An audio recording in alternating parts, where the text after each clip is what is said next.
Merci beaucoup, Andrew. Alors, je poursuis l'analyse de cette toute première journée de congrès du NPD en compagnie des journalistes Émilie Bergeron, Althia Raj et Mylène Crête. Bonsoir à vous trois. Bonsoir. Merci d'être avec nous, les filles.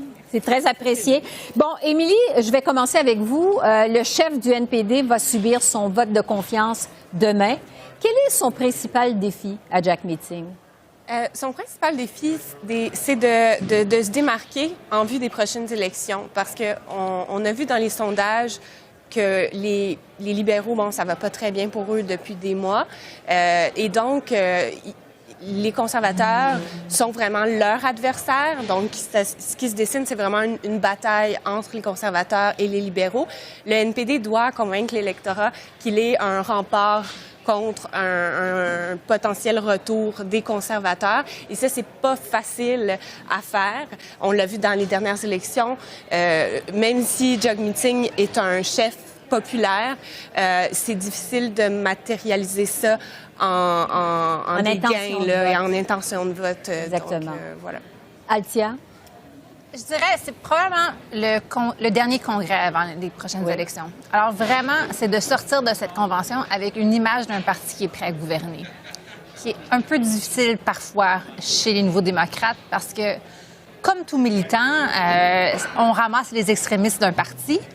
Puis, pour sortir, on voit déjà, là, les gens qui sont au microphone, c'est des gens très passionnés, qui ont un certain point de vue qui est beaucoup plus, je dirais, beaucoup moins modéré que le point de vue des députés qu'on voit à l'estrade. Puis on dirait même que le parti essaie de nous faire voir de plus en plus de députés et de moins en moins de délégués durant cette convention que d'habitude, en fait, pour cette raison-là. Oui. Mylène, sur le principal défi moi, je de pense Jack que pour Meeting. ce congrès-là, ça va être de convaincre justement les militants plus à gauche que l'entente avec les libéraux en vaut la peine.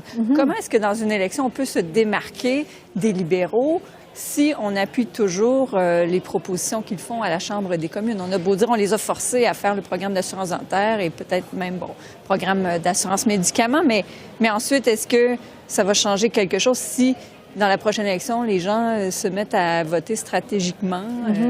Peut-être qu'ils, même s'ils sont fatigués de Justin Trudeau, peut-être qu'ils vont vouloir appuyer les libéraux quand même pour bloquer Pierre Poilievre. Oui. Parlons justement de cette entente avec les libéraux, parce que ça fait quand même 1 an et demi, ça dure, et même plus que ça.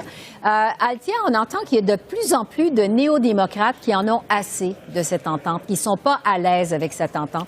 Qu'est-ce que vous entendez sur le terrain? Puis que les arguments que les conservateurs sont en train de poser, que la raison pour laquelle Justin Trudeau est encore au pouvoir, c'est à cause des nouveaux démocrates, ça semble atteindre plusieurs délégués. Mais je dirais, ce qu'on m'a surtout dit, c'est que à ce moment-ci, l'entente fonctionne, ça donne des gains. Alors, service de soins dentaires, peut-être l'assurance maladie pour les médicaments, qui serait de l'argent pour le Québec, là, mais un programme à l'extérieur de la province.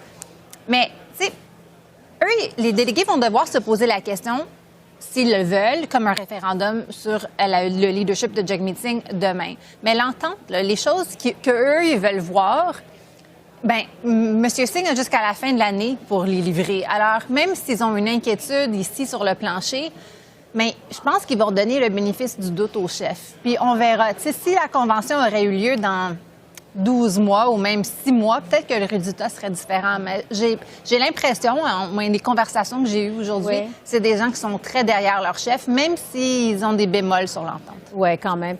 Émilie, est-ce que vous pensez que la grogne entourant cette entente avec les libéraux va se faire sentir au cours des 2 prochains jours? Je pense pas tant que ça. Je n'irais pas jusqu'à utiliser le mot grogne. Peut-être quelques insatisfactions. C'est sûr qu'on va entendre des gens aller au micro dire l'entente va pas assez loin, il faut ajouter des nouvelles demandes. Aussi, ben c'est pas quelque chose de... dans les hauts rangs néo-démocrates, c'est pas quelque chose de négatif que des membres demandent plus. Eux, ils disent, ben oui, bien sûr, faut en faire plus. L'entente, ça n'a jamais été une fin, c'est plutôt un début pour négocier. Donc, ça se pourrait qu'il y ait des propositions qui soient faites qui permettent de peut-être revisiter l'entente, avoir peut-être éventuellement une entente 2.0 avec des nouvelles demandes, parce que justement, le NPD veut profiter peut-être de la position de faiblesse des libéraux dans les sondages pour demander plus des libéraux, parce que finalement, ben, ce qu'ils disent, c'est nous qui font en sorte que vous restez au pouvoir là, jusqu'en 2025. Oui, parce que parmi les résolutions qui vont être débattues, il y a des militants qui proposent de déchirer cette entente avec les libéraux si le gouvernement ne va pas de l'avant avec l'assurance médicaments universelle. Est-ce que, Mylène, ça pourrait être un point tournant, vous pensez? On verra, mais il y a quand même 28 présidents d'associations de circonscription qui appuient cette résolution-là. De ce que j'ai compris, c'est qu'elle allait être débattue en priorité parmi les résolutions d'urgence demain.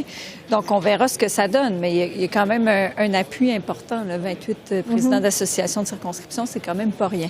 Oui. Il y a aussi la question du conflit entre le Hamas et Israël qui s'invite dans le Congrès. Il y a une résolution qui réclame un cessez-le-feu dans la bande de Gaza, dénonce les attentats du Hamas, demande la protection des civils. Althia, qu'est-ce que vous pensez de cette motion? Je pense qu'il va en avoir au moins 2, peut-être plus, mais comme on a vu aujourd'hui, ils vont peut-être pas avoir le temps de toutes les débattre. Il y a juste une demi-heure pour les résolutions d'urgence. Qu'est-ce qui va être intéressant, c'est que les 2 résolutions qui nous ont été partagées, les médias, va plus loin que la position du parti à ce jour. Alors, ça dit clairement dans les résolutions qu'Israël est en train de commettre un crime. Oui. Mais c'est Heather McPherson, qui est la porte-parole des Affaires étrangères, elle voulait pas nous dire ça derrière les coulisses aujourd'hui.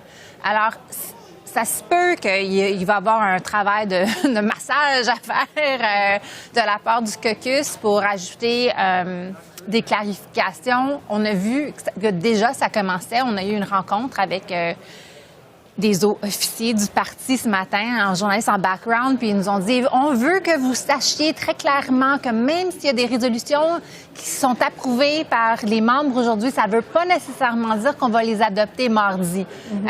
Alors oui, je pense que ça va être un moment assez contentieux pour le caucus. Émilie, pensez-vous que justement les débats autour de ces 2 résolutions pourraient déraper et éclipser tout le reste de ce congrès? C'est certain que ça ne va pas monopoliser tout le week-end parce que justement le temps alloué aux débats, aux résolutions d'urgence, c'est très court, une demi-heure. Donc, comme Althia disait, ça ne laisse pas beaucoup de temps. Est-ce qu'on aura le temps même d'aller de long en large pour ces au moins 2 résolutions-là? Peut-être pas. Alors moi, je pense que ça va quand même contenir le débat du temps limité, mais c'est sûr que ça va être des échanges assez émotifs, passionnés. Ouais. À l'extérieur aussi, je parlais plus tôt, il y avait un homme qui distribuait des dépliants parce qu'il y a un rallye qui s'organise en soutien au peuple palestinien juste quand le congrès va finir. Donc, ça va avoir lieu ce dimanche. Puis, lui, ce qu'il me disait, c'est que c'est un ancien délégué. En fait, il a été délégué pendant plusieurs années. Il était justement insatisfait des positions passées du NPD à ce sujet-là. Il trouvait qu'il n'était pas assez fort. Puis, il ne s'attend pas à ce que ça aille assez loin là où les résolutions qui pourraient être adoptées là, à ce sujet-là. Donc, c'est certain qu'il va y avoir des mécontents, peu importe ce qui est adopté, mais ça se pourrait, comme Althia disait, que ça aille quand même plus loin que ce que le parti a dit jusqu'à présent. Parce qu'au total, il va y avoir une 60aine de résolutions qui vont être débattues, donc il y en a plusieurs. Mylène, qu'est-ce que vous allez surveiller en particulier? Bien, moi, j'avais les résolutions d'urgence, ça c'est sûr. Je voulais suivre celle sur la Banque du Canada, mais il n'y a pas eu justement assez de temps cet après-midi pour qu'elle soit débattue. Donc, il y a eu une série de résolutions sur le coût de la vie, notamment pour que les PDG des grandes épiceries dévoilent le ratio de leur salaire par rapport à leurs propres employés. Mais celle qui était sur revoir le mandat de la Banque du Canada, inciter qu'il y ait un représentant du milieu syndical sur le comité d'examen de la politique monétaire, ça, on ne s'est pas rendu là. Althia, qu'est-ce que vous allez surveiller parmi les autres résolutions? Je dirais deux choses. Sur les résolutions, juste comment à gauche le parti décide de se mettre. On a vu aujourd'hui que les délégués ont voté pour créer un service de téléphone cellulaire pan-national, comme un peu on voit en Saskatchewan. Il y a probablement plusieurs Canadiens qui seraient surpris de découvrir qu'à la plupart des nouveaux démocrates, il fallait avoir une compagnie publique de téléphone cellulaire.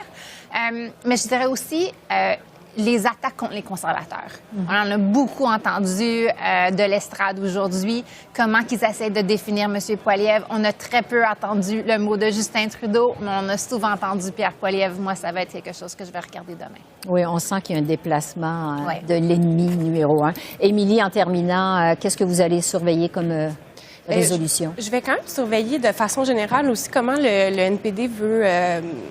la stratégie du NPD puis les idées qui viennent à ce sujet-là de comment faire mieux au Québec à la prochaine élection. Ce matin, là, les hauts placés du parti qui ont parlé aux médias nous disaient on vous cachera pas, c'est difficile au Québec. Donc, puis on nous a dit ça se pourrait qu'il y ait plus d'attaques visant le Bloc aussi.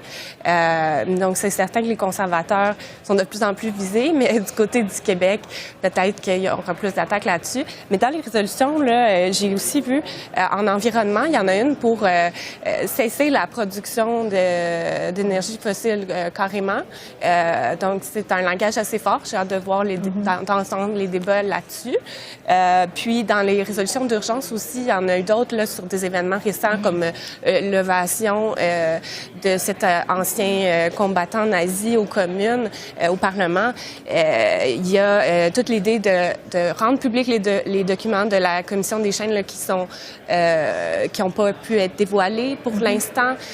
Donc, eux, cette résolution-là, c'est pour mettre, disons, finalement, la pression sur le gouvernement qui a dit qu'elle allait déjà regarder cette option-là. Donc, il y a quand même d'autres résolutions dans les résolutions d'urgence que je vais surveiller. Il devrait avoir plus de temps pour en discuter. Oui, oui, parce que c'est ça, parce que 30 minutes, c'est quand même pas beaucoup, effectivement. Donc, on aura la chance de se reparler au cours de ces 2 prochains jours du Congrès. Émilie, Althia, Mylène, merci beaucoup. Merci les filles. Merci. Bonne soirée. Au revoir.